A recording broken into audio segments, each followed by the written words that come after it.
un peu pénible, mais important. On doit quand même le respecter, qui est le RGPD. Alors, est-ce que vous avez déjà entendu parler du RGPD? Est-ce qu'il y a des personnes ici dans l'atelier qui ont déjà entendu parler ou pour vous, c'est quelque chose de bizarre, euh, du chinois ou autre?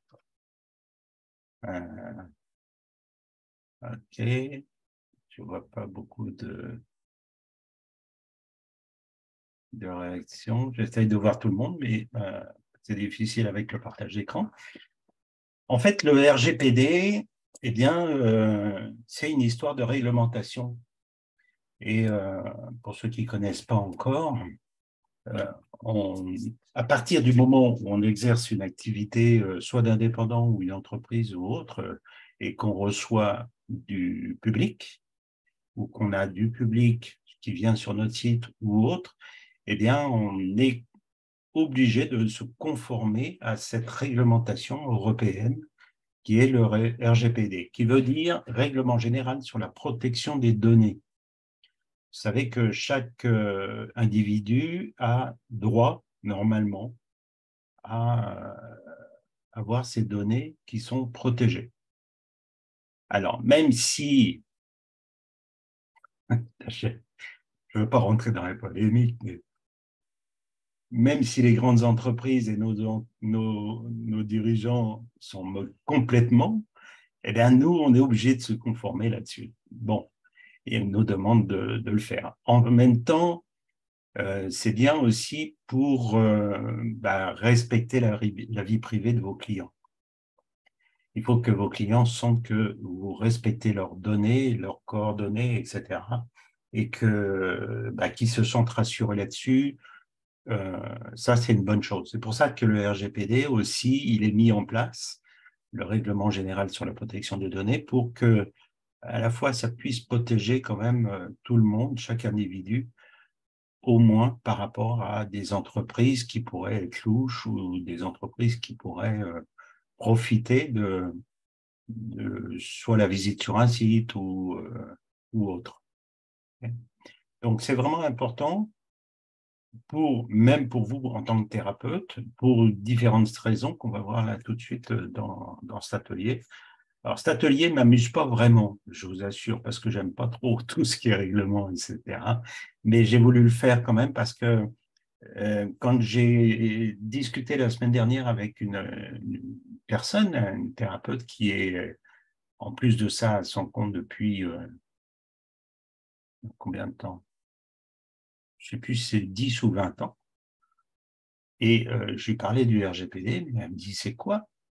Je ne connais pas le RGPD. Depuis, tu es à ton compte? Elle me dit non. Wow, alors là, il y a intérêt à faire attention. Donc, c'est la raison pour laquelle j'ai voulu mettre en place cet atelier-là pour vous expliquer ce que c'est et pour que vous soyez prudents, que vous soyez protégés toutes et tous par rapport à cette réglementation qui est vraiment hyper importante, hein. Ils ne rigolent pas en plus là-dessus. Donc, voilà. Donc, il vise à harmoniser les lois sur la protection des données à travers l'Union européenne. Il y a maintenant le même genre de choses dans différents autres pays, les États-Unis, l'Amérique latine, le Canada, etc. Enfin, tout le monde commence à être concerné par ce genre de choses. Au début, on a commencé par l'Union européenne, mais bon.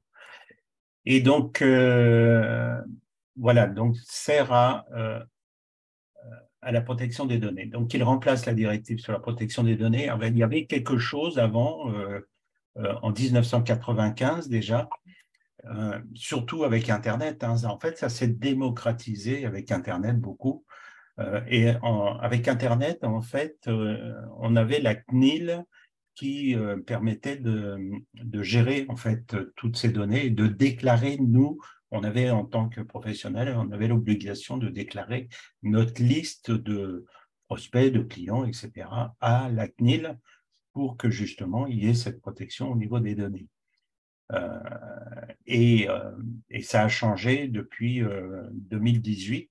Le 25 mai 2018, eh bien, c'est là qu'ils ont mis les choses en place. Alors au début, je vous avoue franchement qu'on comprenait rien du tout il y avait plein de vides juridiques là-dedans. Enfin, c'était le brouillard complet sur le RGPD. On ne savait pas à quoi ça servait, comment on s'en servait, comment l'appliquer, etc. Et c'était vraiment un sacré bazar. Bon, depuis, ça a un peu évolué, mais il faut savoir que, eh bien, si en tant que professionnel, vous ne respectez pas cette réglementation, ou qu'on ne le voit pas, eh bien, vous pouvez avoir une grosse amende. Okay, bon, ça peut aller évidemment jusqu'à 20 millions d'euros, mais au moins jusqu'à 4% de votre chiffre d'affaires. Bon, si votre chiffre d'affaires est 500 euros, ça va. Mais quand même, parce que vous êtes fiché, vous risquez d'avoir quelque chose qui risque d'être préjudiciable pour vous. Donc, c'est important d'en tenir compte et de faire en sorte que vous soyez dans cette réglementation, même en Suisse. Hein. Donc, pourquoi le RGPD est-il pertinent pour les thérapeutes? Eh bien, en tant que thérapeute, vous traitez les données personnelles sensibles, y compris des informations de santé qui sont strictement réglementées normalement par le RGPD. Quand vous posez des questions à vos clients, eh bien, il doit avoir, déjà, vous-même, vous devez avoir son consentement, mais d'autre part aussi, il doit pouvoir y accéder et vous demander soit de modifier ou de supprimer et correctement, et vous devez justifier comme quoi vous l'avez bien supprimé, s'il vous demande de le supprimer. Donc, c'est vraiment important de ça. Et le consentement, quand vous posez une question ou un questionnaire à quelqu'un, vous faites une anamnèse ou n'importe quoi, eh bien, il faut lui poser la question. S'il est OK avant ou après, peu importe, s'il est OK pour que vous conserviez ces données de votre côté. Okay. Donc ça, c'est essentiel. Euh, c'est essentiel pour justement assurer la confidentialité des patients et de maintenir la confiance et éviter la violation des données potentiellement.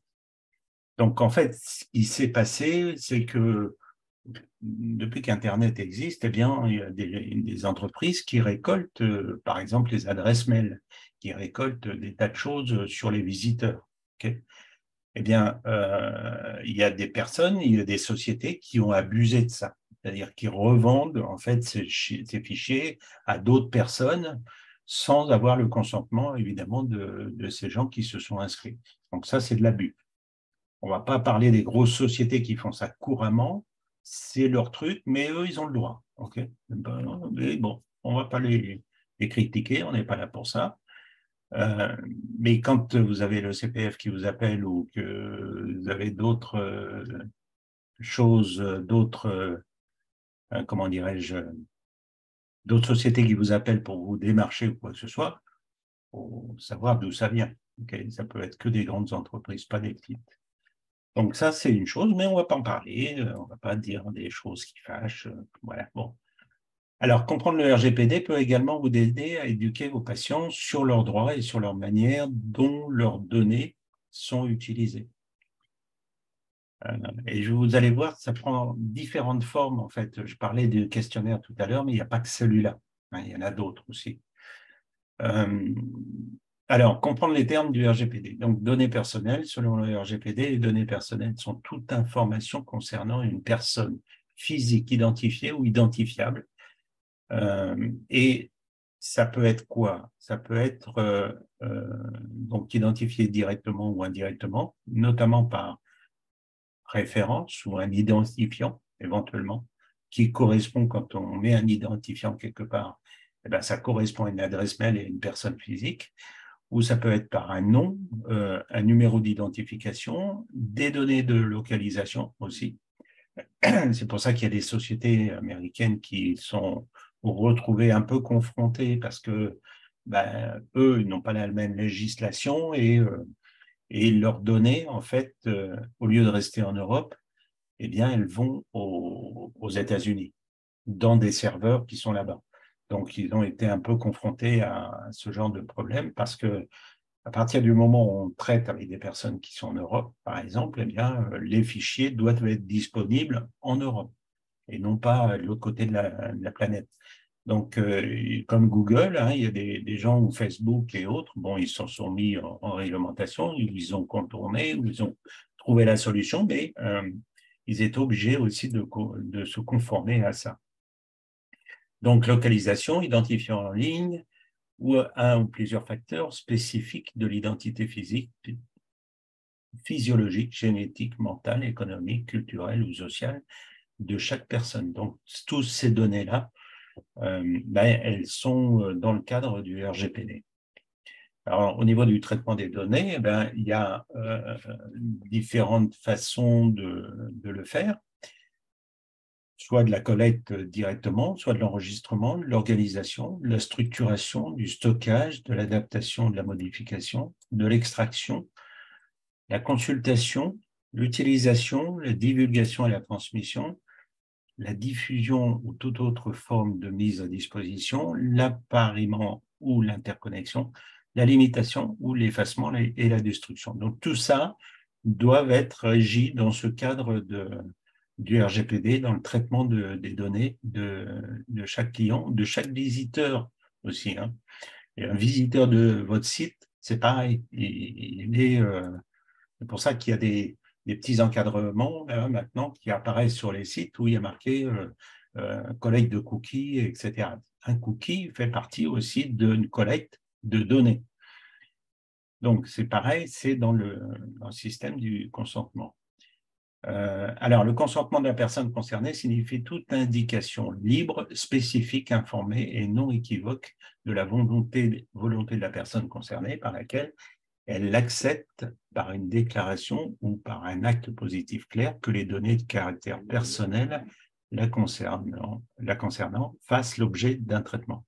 Donc, elle accepte que vous puissiez utiliser ces données pour n'importe quoi que vous puissiez faire, professionnellement ou autre.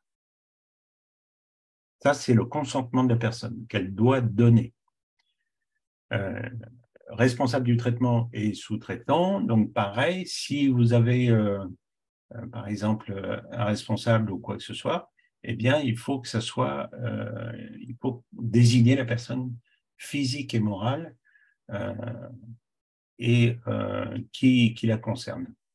Pour les sous-traitants, désigne une personne physique ou morale, l'autorité publique, le service ou un autre organisme qui traite les données. Donc, si toutefois vous avez utilisé ou vous utilisez un logiciel, par exemple, même un Calendly, eh bien, les données de la personne vont se retrouver sur le site de Calendly, qui est à propos un site pour prendre des rendez-vous. Okay. Donc, vous utilisez Calendly, eh bien, vous êtes obligé de déclarer comme quoi eh bien, vous utilisez Calendly pour récolter les données des personnes de façon à ce que ces personnes-là puissent prendre rendez-vous. Donc, vous voyez, ça va jusque-là, quoi. Toutes les applications que vous utilisez, eh bien, ça doit être officiellement déclaré quelque part sur votre site Internet si vous en avez un ou dans vos dossiers si vous n'avez pas de site Internet ou autre. Donc, c'est important que les gens sachent que tous vos visiteurs ou tous vos clients sachent que eh bien, vos données sont parties quelque part, à droite, à gauche, et qu'on peut les utiliser, mais qu'on peut surtout les supprimer ou les modifier à n'importe quel moment, si toutefois la personne elle a besoin. Elle doit pouvoir être libre de pouvoir le faire. Alors, les grands principes, c'est le principe de minimisation des données, principe de limitation de la conservation. Donc, on ne peut pas garder non plus un temps indéfini, infini, les données des gens. Normalement, on doit renouveler ça tous les 10 ans, tous les 5 ans. J'ai un petit doute là maintenant. Pendant un moment, c'était tous les 10 ans, mais je crois que ça a réduit à 5 ans. Et voilà. Et ça, il y a en même temps le principe d'intégrité, confidentialité, donc les droits des individus selon le RGPD, donc droit à l'information, droit d'accès, droit de rectification, droit d'effacement, qui doit chaque visiteur, chaque client, chaque personne pour qui vous récoltez des données, eh bien, il a le droit